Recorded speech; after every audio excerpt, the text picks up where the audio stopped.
Hello, hello, hello, and welcome back to the Lifeboat Live with me, absolutely Arian.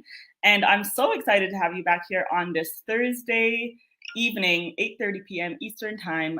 We are here um, with a special guest who is waiting backstage, and I'll have on in just a moment. But before we get into it, first I would like to thank you for joining. And if you are here live, make sure that you hit share. If you're watching on Facebook, if you're watching on YouTube, well, you could always share the link with someone and make sure to just like, comment, send up those hearts. Make sure that you hit the notification bell and subscribe to the YouTube channel. Also know that we are one episode away from the season finale of the Lifeboat Live for 2023. I'm excited about just the journey that we've had this season. So thank you for all the support, for all of you who've been watching every week or just watching on the replay, which brings me to, if you are watching on the replay, that means we're no longer live, but please feel free to continue to leave comments and to subscribe. And I always come back and engage with any comments that come afterwards. So feel free to leave any questions or anything like that. So I definitely don't want to keep us a very long time tonight. Again, as I was saying, if you're in the room, make sure that you let me know who you are, where you're watching from. And please help me now to welcome my very, very special guest who is waiting backstage. His name is Jerel. And hey, Jarrett, how are you? His name is Jerel, and he is going to be sharing with us some life lessons and some valuable lessons that he's learned along life's journey today. And so I'm so excited to have him on. Please welcome Jerel to the stage. Hello, hello, hello. Hi, how are you? I'm great. Thank you so much for having me, Aaron. Oh, I'm so happy to have you. Jerel, thank you for, accepting, first of all. We're both on two different time zones, I know, because you are in Los Angeles, if I'm not mistaken, right? I am PST. Right. And so I'm now, of course, on the East Coast. So I'm so excited to have you. And I would love for you to, since you are new to the Lifeboat, actually, this is your first time, I'd love for you to just introduce yourself. Tell us a little bit about who you are and what you do. Amazing. I would love to. Thank you. My name is Jerel Duren. I am a singer, songwriter, vocal producer, a TV producer, all around creative, amateur foodie. Yeah, that's all of that good stuff. Okay, wonderful. And so I know that you are originally from Detroit, Michigan, because you have it all up in your handle and everything. So, I should have put my handle like you did yours. Yes, my oh address yeah, at Detroit Jerel. Yes, that's me. yes. Well, I think you could always maybe edit it if you like. That's all good. Okay, cool. So yes, so Jerel, so there has obviously been some level of transition in your life. Did you always know that this is the direction you were going to go in, towards music, towards producing, towards songwriting, all that? Yeah, it's always been the direction I knew I wanted to go in, Mhm. but it wasn't always the direction that I knew I would be in. Mm. So because I am from Detroit, Michigan, Motown, everybody can sing.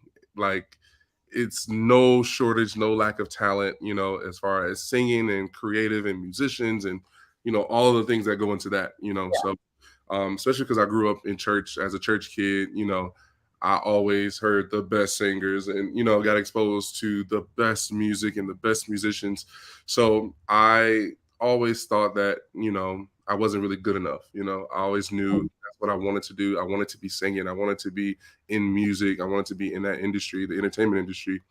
But I felt like I just wasn't good enough because I know so many singers. Still to this day, I know so many singers who can sing me under the table. You know what I mean? Like, and even with that, I just always felt like, again, I wasn't at the level that I needed to be in order to Mhm. really do it for real. And also, adversely, growing up in somewhere like Detroit, it's a very blue collar town. You know what I mean? Mhm. People go to work. Everybody knows somebody who works for one of the big three. The Ford, GM, Chrysler. We all know somebody, Right. if Right. not several people, probably several people who work for one of those people. Mhm. We're in the manufacturing, so it wasn't very, very attainable singing and doing music as a career. because I didn't have a frame of reference or see anybody who was doing it, Mm-hmm. at least at the level that I wanted to. Mm-hmm. So yeah, I went to school. I got a degree in political science. I got a partial scholarship to sing classical music. Oh, Um, nice. the state, yeah. So I still, even still, I always knew that's what I wanted to be doing. So I always did it in some capacity, but I never did it like full out. I was in a music major, because again, that wasn't practical. Mm-hmm. So I got my degree and also just sang in the choir and then did voice lessons to keep my scholarship and all that type of stuff later. Mm-hmm. Mm-hmm. Um, but in college, I remember one thing. There was a group of singers who I was friends with. They all did like a concert. They all did a show, and I was like, "Why didn't they ask me to be a part of it?" You know what I mean? Like I was like, I kind of felt some type of way about it. Like why didn't they ask me? I can sing. Um, and that was the first time I remember thinking like, okay, I'm gonna do my own thing. You know what I mean? I'm gonna do my own show. I'm gonna do my own concert. I'm gonna do my own music. Yeah. And so I remember I was working for the vice president, one of the vice presidents in the CFO. I was an intern in her office. Mm-hmm. So I knew that if I wrote the proposal, if I did things the right way, that I could get dollars from the university to sponsor this show that I wanted to do. So I was able to do that and able to get some money from the school to really do something like that was a bit bigger than something that the campus had really seen. Mm-hmm. And I then hired some of those same singers to do my show, but this time I got to sing and I got to perform and I got to do my thing, and also still bring them along and actually put some money in all of our pockets, along that journey. So Mm-hmm. that was my first taste of experiencing and recognizing that whatever you want to do, it's up to you to make it happen. You know what I mean? Nobody's coming to save you. Nobody's coming to rescue you. Like you have, and this is me talking to myself, but also talking to you or somebody else probably too. Yeah, yeah. You have the resources and the skills available to you to make your dreams come true. Because you have those desires and those dreams for a reason. You know what I mean? You don't have dreams without the necessary resources to, at minimum, get started. Right. Right. Right. You may not be able to do everything all at once, you know what I mean? But what you have now is enough to get started. Get started with what you have and then move forward from there, Absolutely. And you know what's so funny about this is that I remember when I was quite young, I always said that I wanted to be like a MTV VJ. Like at the time when that was a thing when people hosted music shows, because I've always been a massive fan of music. I played instruments my whole life, my brother and I grew up being in it's a super Caribbean. We have Caribbean roots, but we were in a steel pan band for like 10 years. Really? Yeah. My college had a steel pan band. I was never in it, but I always thought that was like super cool. That's super dope. Yeah. So I played steel pan for like almost a decade, guitar lessons, all that. So I just always had a love and a passion for music. But I guess I wasn't born in Detroit, so I can't sing. But I would love to be able to sing. That's like I think God just was like, nah, I can't do too much. So yeah, so I always wanted to be able to work in as a video jockey, because I felt like I could at least share and talk about what I love so much, right? And interview people who love the things that do the things that I love. And so I got really discouraged because I wanted to go into journalism and communications, and a lot of my friends who had gone into those programs in college had not been working in those fields whatsoever, struggled to find jobs after coming out of school. We're all working in telecommunication, we call it call center jobs and stuff like that. So it was very, very, very discouraging, along with coming from, a family. I'm being first generation Canadian. It was very, both my parents being, educated people. They were just wanting to be supportive and go go for your dreams, but also don't go to school and get a degree that you can't use. Right. Yep. Yep. Yep. So, so yeah, right. So I did the same. I kind of had a similar journey in terms of just studying something completely not that I wasn't very passionate about at the time, just so that I could have a career, like a guaranteed career per se. Um, and and I started working while I was in college. I somehow convinced a bunch of film students. I took like a film class, like a random film class, and Hmm. I loved my professor. Her name, I remember her. Her name was Nancy Tadabi. She was a Japanese film professor at my college, and I just kind of like befriended her and started talking to her about like things I was really passionate about. And I told her about an idea I had about following some local Montreal musicians. So like there was a rapper, there was an R&B singer, like a different rap group, all that kind of stuff. And I convinced some film students at the time to join me pro bono. And just following these people around to like watching them perform, record their albums, record their singles, and just interview them to create like a documentary about just like the hustle in Montreal because we have an amazing music scene here as well.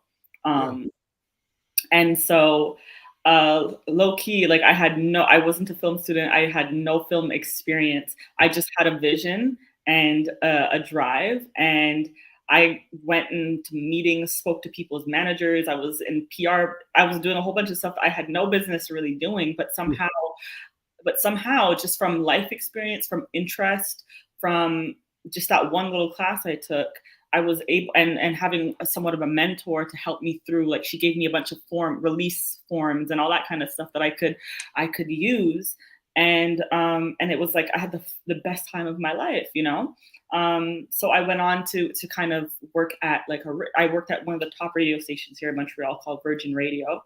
I don't It's owned by Richard Bronson. Brenton. Hmm. And so I did that for a couple of years. I was working in the promotions team, street management, street marketing, sorry, and doing all that stuff. And um, and it brought me, and I was working in marketing. That's what I went to school for, marketing and business. So I was working in marketing and learning all these different tools on how to kind of have these promotional campaigns and whatnot. And I'm saying all of this to just show you how life sometimes can come together, because I had gained all these little experiences from doing all these little things, and even like what would seem irrelevant, like my job in marketing and all that stuff, which all of this came together for my good, because here I am all these years later with another idea that I believe God downloaded into me called the Lifeboat. And I was able to start it off from the ground by myself, creating all of my graphics, creating all of doing all my editing, doing all that. Never took a class in it, but it was all the things I picked up along life's journey from working little itty bitty jobs, talking to people, and being able to observe, to create a whole production.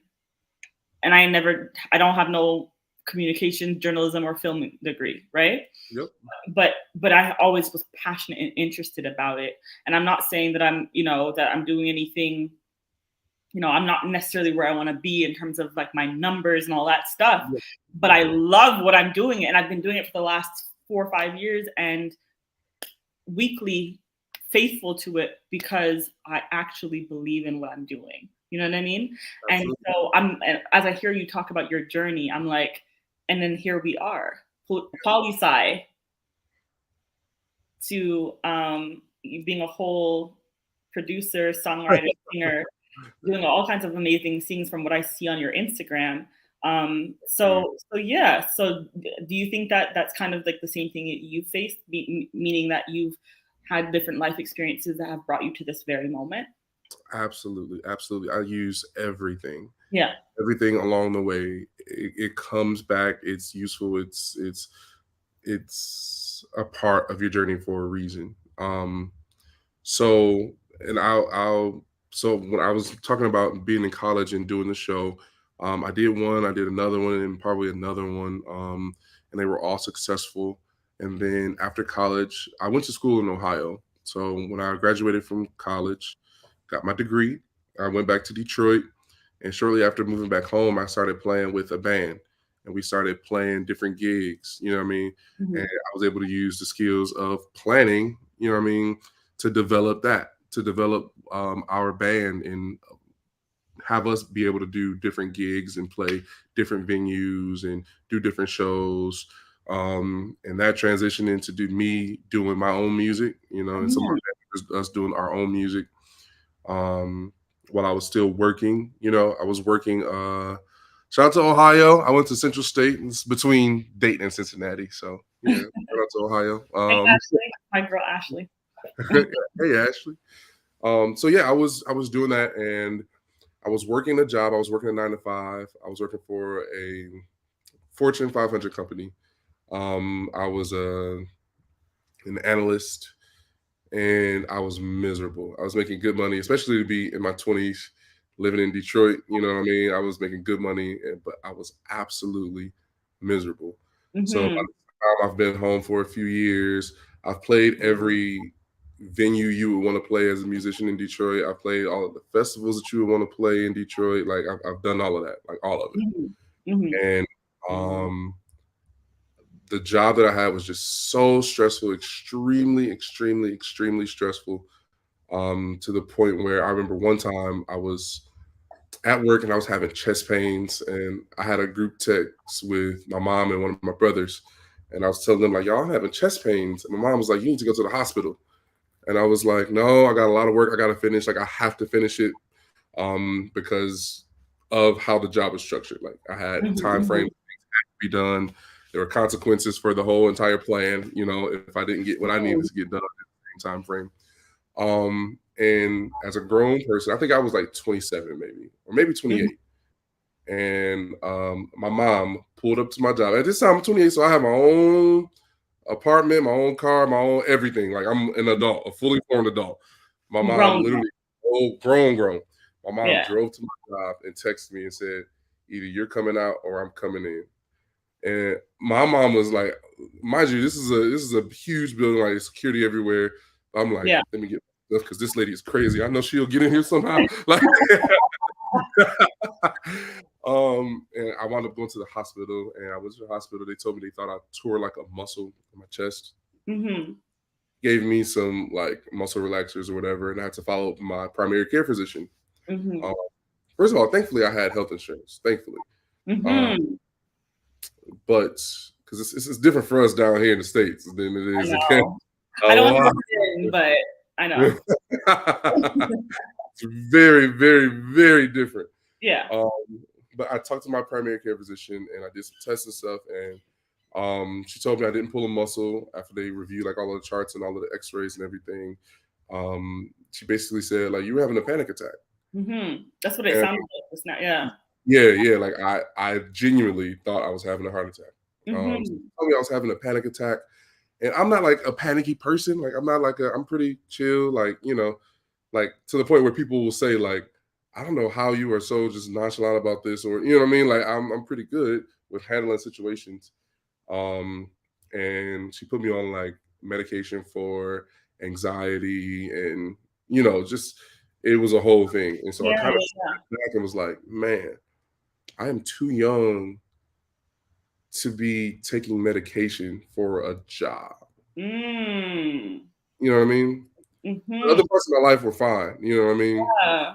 I mean, you go through stuff, but it was specifically because of the job. And at that point, I was like, okay, yeah, I'm about to leave. I'm quitting. Right. Which unheard of because you get the good job, you get the benefits, you get like you're Yeah, supposed to ride that out and climb the corporate ladder. that's right. So I quit my job and I decided to move to I was trying to decide between New York and LA. And everything was pushing me to move too because I think my car had gotten stolen and something else had happened, the whole panic attack thing. You know what I mean? So I was being Yeah, pushed yeah, out. You know, so I was trying to decide between New York or LA. I didn't really have a preference. My mom was like, "You should go to LA. You do well in LA." I'm like, "All right, cool, let's do it." Like, all right. I think I didn't really know anybody here. I knew like people from college. I had maybe like two people that I would consider friends that I knew here.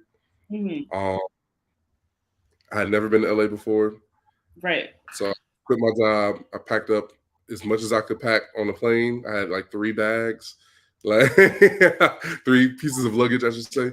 Mm-hmm. And hopped on the plane, flew out here, and kind of hit the ground running. Figured it out. I got a job at another health insurance place. Like the first after the first week of me being out here. Yeah. Um, and kind of use that just to kind of have some stability and kind of be cool while I figured it out. Um, when I was working a job, a friend from Detroit hit me up and was like, "Yo," he sent me on Instagram like a flyer for an audition.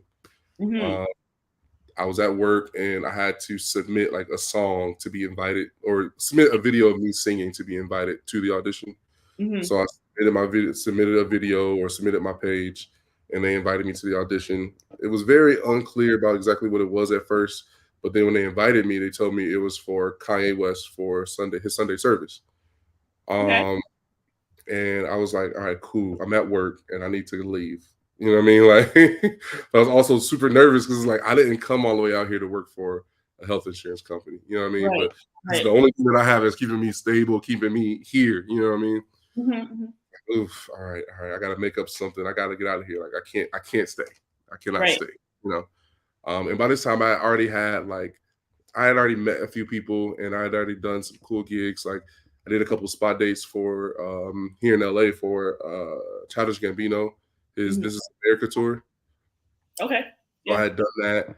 I got a call for a studio session for Mac Miller, a Mac Miller song that they were working on. We did 2 songs actually. Um, and then what else had I done by that point? After that, I got a call to do Coachella with Childish Gambino. So I did Do that, that and then dance? shortly huh? Did you have to do that dance? No, That. I didn't have to do the dance.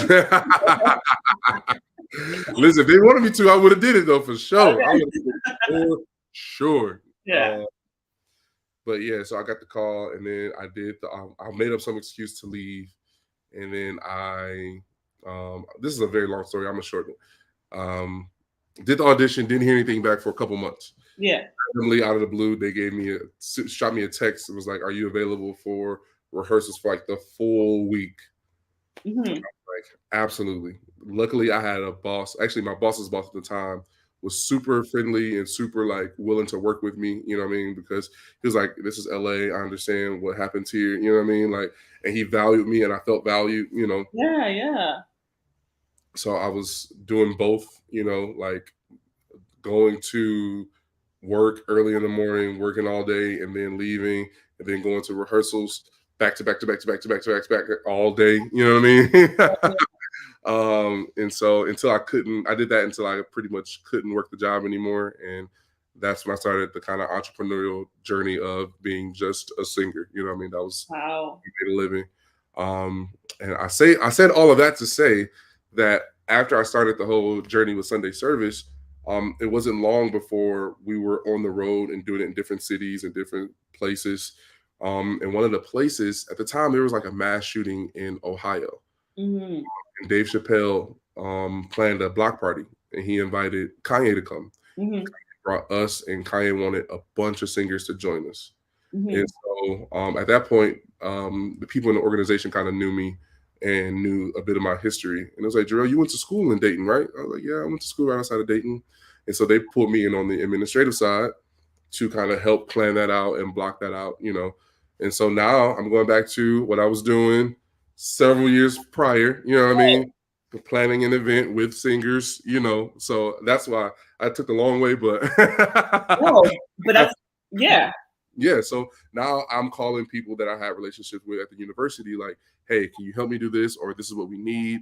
This is what, you know, we have, you know, and also leveraging my relationships with other people in that area, you know what I mean, to sort of make that happen and to sort of, you know, produce that event, you know. Right. Right. And I was pretty much touring all up until the pandemic. Then there was nothing. Like it was absolute nothing, absolute silence, Mm-hmm. nothing. Right. Mm-hmm. Mm-hmm. So my prayer was like, all right, Lord, if I can't travel and if I can't sing for a living, at least let me do something that's connected and in the industry. Mm-hmm. So that was my sincere prayer. And the first thing that kind of came along was an opportunity for The Voice, NBC's The Voice. Mm-hmm. Looking for a new casting producer. And so I leveraged my relationship with Good Music and Kanye's organization, producing events, doing things like that. You know what I mean? Like live events. Yeah. Also leveraging my relationships and my experience as a professional singer Mm-hmm. to, and I wound up getting a job, you know. And so, but because of those experiences, Right. it led to being prepared and having the opportunity to do something like that, casting, being a casting producer. So yeah, God answered my prayer. Yeah. I was able to do that, and then that producing role led me to the next producing role, led me to the next producing role, and the next, you know. So yeah, That's and I love how, like, when people say you'll understand better by and by, like am I?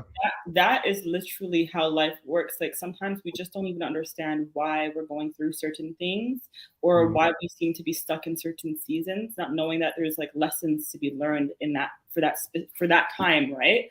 And Yep. and you're in a season of just like of being a student and learning, and so Mhm. you pick up all these random jobs, you do all these different things, you meet all these different people for Yep. those skills, for like you've been at a job for like 2 3 years and like then you get fired and you were really there because you were just there to learn like one skill that's going to end up coming in super handy 10 Yep. years from now because you worked this little marketing job or this Yep. analyst job or whatever it is. Mhm. So yeah, I love how I love when we see the whole cake now come together Mhm. and see, and I'm sure there's still way more that you want to do. So right now you still putting in some ingredients, right, to get where you really want to be. Seriously, seriously. So even the stuff that I'm doing now, like even in working as um, a producer, you know, I'm peeping the landscape, understanding how things work. You know what I mean? Seeing how things go, to figure out how I can do it myself. You know what I Hmm. mean? Hmm. Like, okay, this is how it goes. This is the standard. This is the, you know, the layout. This is the structure. This is the personnel you need. This is the equipment that you need. This is the, you know, the everything. You know, Yeah. that way I can get to a place where I can really do it myself. You know, and even the things that I'm preparing now, is taking those skills and that skill set and that information and applying it to what I'm trying to develop and grow now. You know, so Yeah. it's the same process. You know, that same evolution. So what would you say then, now knowing everything that you've been through from then to now, would you say was like the most, what has stuck out to you about in terms of valuable lesson that you have really said, wow, like I see it now? Um, you can do it. Hmm. You can absolutely do it. Whatever it is, you know what I mean? You have to, number one, give yourself a chance. Give yourself the space and the opportunity to try. You know what I mean? Because a lot of times we can talk ourselves out of something before we even put forth any effort or any attempt. Hmm. You can do it. Try. If it doesn't work, that's okay. That's okay. You know what I mean? You can try again. You cannot try again. It doesn't even matter. But at least give yourself the space to make an attempt. You Hmm. know, make the attempt and try, and you can honestly do it. You know what I mean? Like, don't talk yourself out of your dream. Don't second guess. You know what I mean? It won't be perfect. It won't always be clean. It won't always be pretty. It won't always be easy. You know what I mean? Yeah. but you are worth it. You are worth. I am worth my dream. You know what I mean? I'm worth the attempt. I'm worth the effort. I'm worth the failure. You know what I mean? Absolutely. We give people, it's easier to give other people the grace to say, oh, you tried. Like if a friend of mine had a business that didn't work, I would be like so encouraging and so like, you tried it, like, no, you did better, and you know, you did better than a lot of other people, and you can do it, and don't quit, and you know what I mean? But it's like it becomes a little bit more difficult to pour that into yourself to say Right. the same words. You know what I mean? Like you can do it. Don't quit. Like you're doing a great job. Like it's okay. You got it. You know. Um, yeah, yeah. So would you say that when you left Detroit to go to LA, that you already had that mindset going to LA, or did you gain that after you saw the fruit of you leaving, being in LA? I think I already had it. Already, you know. You weren't Um, scared going. no, strangely enough, I was not scared Okay. moving out there. One reason is because I am privileged enough and I am blessed enough to have a strong family structure. So Mhm. I knew, like, okay, if this doesn't work, I can go back home. I might have to live with my parents for a little bit, but I can figure that out and then get another job. I can get a job. You know what I mean? Like, Mhm, mhm. I am highly employable. I can get a job Right. somewhere. You know what I mean? So I wasn't worried about it. So I knew worst case scenario, I would just have to move back home with my parents for a little bit until I figured it out and got back going, got back in the race. You know what I mean? Mhm, That's the worst mhm, case scenario. So it's like, what do I have to lose? mhm. You know what I mean? So I wasn't really scared. And also I am a people person.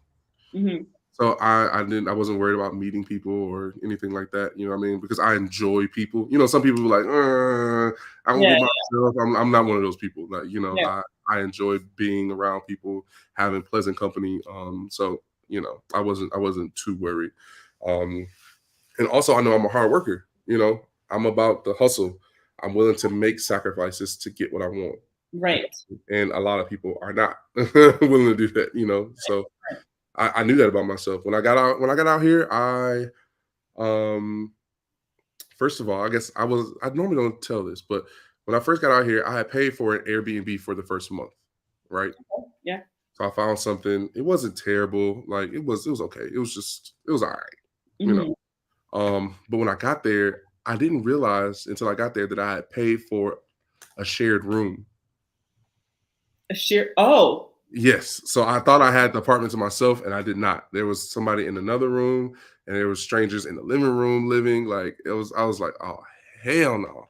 Oh gosh. But luckily, I have someone who I knew out here who was like, okay, you can crash with me. Like so I crashed there for about 3 weeks. I got my job the second week I was here. I was there for about 2 more weeks after I got my job, and then I moved into a spot again because I didn't have a car, so I moved into a spot that was walking distance from my job. You know what I mean? Mhm. I still had roommates that were strangers, but I could walk to work. I could do what I needed to do. You know what I mean? And Yeah. okay, you know what I mean? And I stayed there until I made some friends and met some people, and developed a little bit of community. And then Yeah. I moved somewhere else with the roommates that at least I knew and had some level of relationship with. Mhm. But that's a sacrifice. A lot of people aren't willing to do that. Yeah. You know what I Yeah. mean? Yeah. But I knew that I didn't want to go back to what I was doing. You know what I mean? I was willing to make that sacrifice. So Okay. And so I guess another question would be, because you did mention that you had a church background, like growing up in church and your own spiritual journey. mhm. So what did that look like for you, then transitioning into Hollywood per se? Like, did you have any um, like legalistic like um chains or like anything that was keeping you back, like, ooh, what's the church gonna think, or what's my, I don't know if you have a very religious family, but like what are they gonna think? Or were you like, No, nah, like I want to build this bridge and be who I am, nevertheless? yeah. No, I think I kind of shared a lot of that in college, honestly, Oh, okay. Yeah. because I was such a church boy that my parents were are Christian people, and they clearly brought me up in the church, but they weren't super overly heavily religious, like what I mean, like we could listen to secular music, what I mean, nothing Okay. with any cussing in it. We couldn't have no cussing or nothing crazy, what I mean. But Yeah. I remember my mom having like the Mariah Carey cassette tape and the Tony Braxton cassette tape, and you know what I mean. Like I Yeah. remember listening to jazz stuff, you know what I mean. So I am lucky in that aspect, so I didn't have Yeah. to deal with the whole, the extremism, Yeah. Yeah.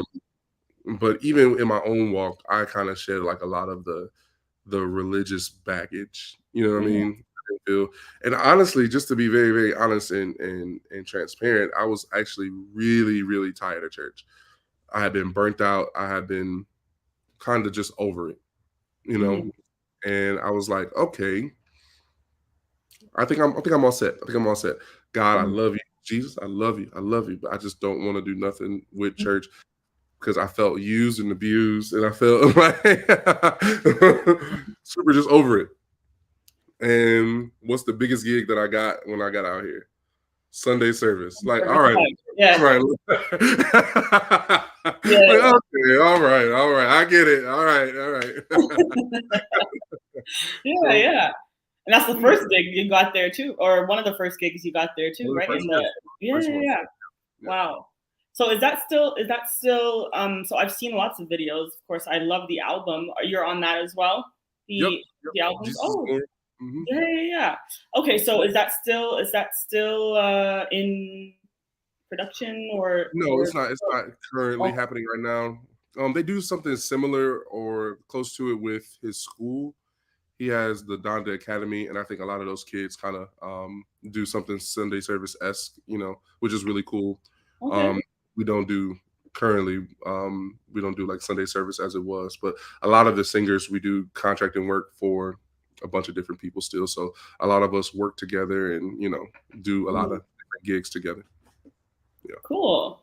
Well, I love that. And you see, and what I love about your testimony and your story is that you really are showing and telling people how to like to not be scared, to take risks, yeah, to move forward, to move towards your gift. Like you were saying that you had a little bit of like even imposter syndrome being in school or being in Detroit, where you felt like there was a plethora of talent, right? mhm, And so um, but yet you still felt like, okay, I'm a still try. I love the fact that you specified that you had like that family support too. yeah, That you knew, and I think that's what really will help um, anybody who has a dream, right? Is to know that they have a support system, they have a yeah, community that they know that if they fall, that there's going to be someone there to help them up, to pick them up, to get them back on track, right? yeah, Um, and I'm so grateful that I've had a similar upbringing like you. Like I grew up in church, but I didn't come from a super super duper churchy family. mhm, Listen to secular music. A lot of my love for music comes from my mother because she would have anything from calypso, reggae playing in the car to like lovers, like Rod Stewart to Celine Dion to Shania Twain to then back to Tony Braxton, back to Whitney Houston. Like we'd listen to everything. yeah, Um, and or what people would call white people music, right? yeah, yeah. And so we do all of that, and it really just gave me the the the taste, a very eclectic taste for music, but also just her open mindedness is what allowed me to be able to pursue things that I've pursued in my life, and knowing that if I ever needed to, there was always the door open to come home, Yeah, or to try again. for sure. She lived her life the same way. She was an entrepreneur her whole life. She always was trying a new thing, always had a new idea, Yeah, always had a new business plan to present. And so I think she used to always encourage me to be an entrepreneur. She's like, "Don't you want to work for yourself?" And I was like, "No, because you look stressed." You know what I mean? This doesn't look easy. She did it, and she was it's not. successful, but I It was is like, not easy. It is not easy.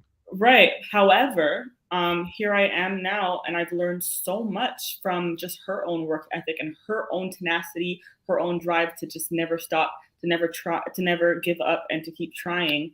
So that's something new. There's my dad. Life is process that keeps on changing. Life Yes, is it is. on changing. Yes, Dad, it is. It is for sure. Yeah. So yeah, listen, I love the theme of your message. It's powerful. Go for it. Why not? Why The not? worst you can do is what? Fail. Okay.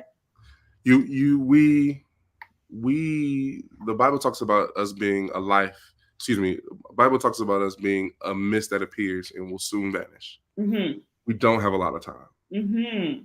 We don't. You know. So with that limited amount of time, you might as well give yourself a chance. Right. You know, give yourself a chance. You fail, you mess up, it doesn't go right. Okay, what's next? You know, like give yourself a chance. I think that's how I live my life. I live my life by the notion of that I would rather live knowing that I continually chase after what I pursued what I wanted and never got it. Yep. Than know that I lived and never tried. Yep. Died and never tried. Yeah. You know? So like I'll continue to pursue even if I fail, but at least I know I tried. But dying without ever trying and never knowing, nah. Never knowing. And never knowing. Never knowing. Oh, look, there's my dad. He said, proud of you. Thanks, Dad. That's nice. Yeah. Okay. Well, is there any final words that you would like to share with us before we end this conversation here tonight? That is a great question. Final words. My final words, I guess, would be to not be afraid to be the author of your own story. You get to write your own life, and whatever that looks like, however you want it to look like, that is truly up to you and it's your decision. You know what I mean? And don't be afraid to take that risk, that responsibility, and own it. You know what I mean? I know this is controversial, but I like to say you don't owe people an explanation. Especially in a position where you are paying your own bills, you taking care of yourself, you don't owe anybody an explanation. You know what I mean?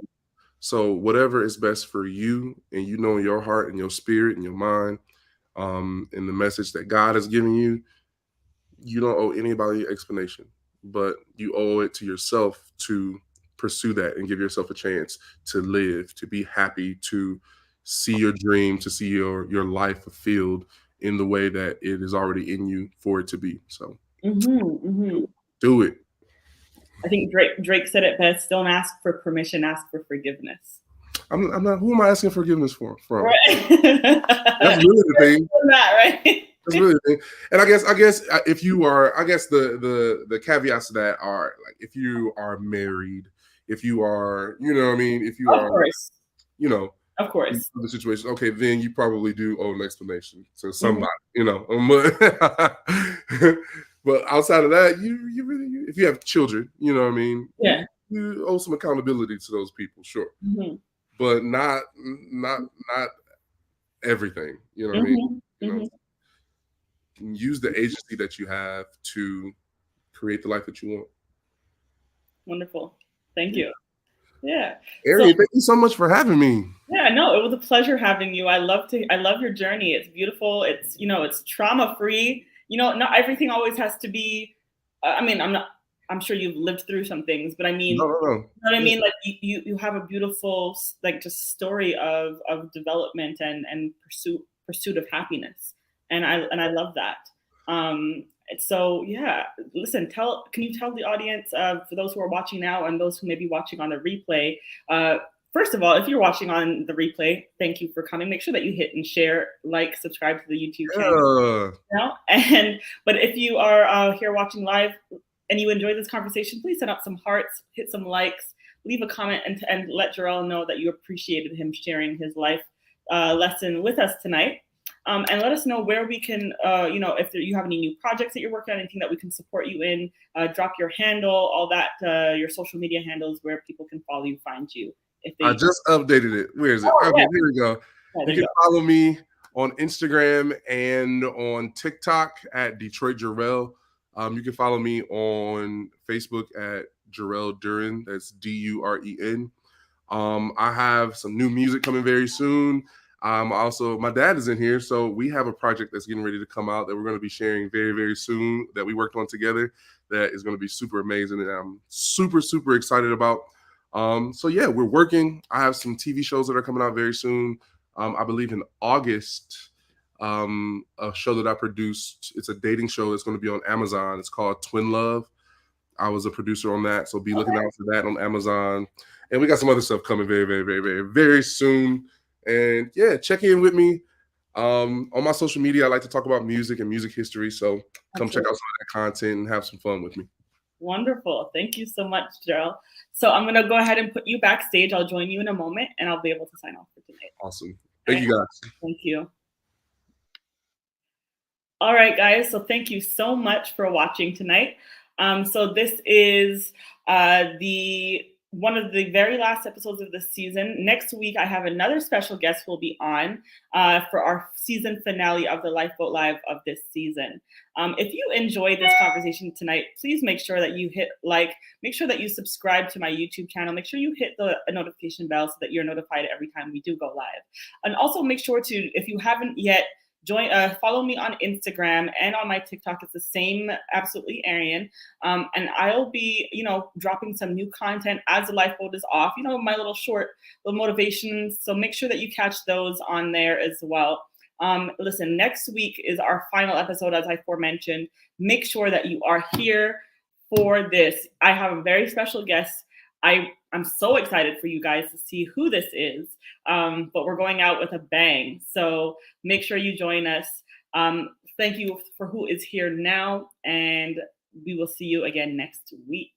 Until then, take care.